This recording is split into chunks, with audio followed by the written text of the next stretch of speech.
reste 120 enfants français prisonniers dans les camps du nord-est syrien et la France viole tous ses engagements internationaux et européens. Elle a été condamnée à 4 reprises, 2 fois par le Comité contre la torture des Nations Unies, une fois par le Comité international des droits de l'enfant et enfin par la Cour européenne des droits de l'homme. Ces enfants avaient moins de 6 ans lorsqu'ils sont arrivés dans les camps en 2019. Aujourd'hui, les 120 enfants qui restent dans ces camps ont 5 ans, 6 ans, 7 ans, 10 ans. Ils ne connaissent que les camps, le froid, la faim. Ils vivent avec leur mère et ils doivent être rapatriés.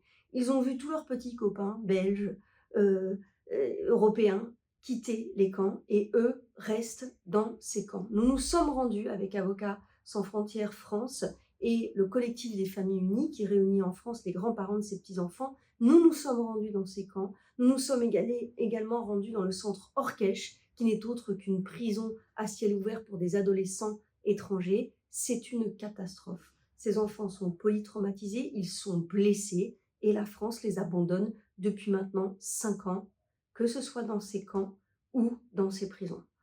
Les avocats ont un véritable rôle à jouer. Le Conseil de l'ordre du barreau de Paris vient d'adopter une résolution très courageuse. Le CNB s'apprête à le faire. Il faut impérativement exhorter les autorités françaises à rapatrier ces enfants, leurs mères et les ressortissants français qui doivent être judiciarisés en France parce qu'ils se sont radicalisés en France, qu'ils sont français et qu'ils doivent être jugés ici. Des juges d'instruction antiterroristes les attendent, des associations de victimes du terrorisme les attendent. Il est temps de rapatrier tout le monde.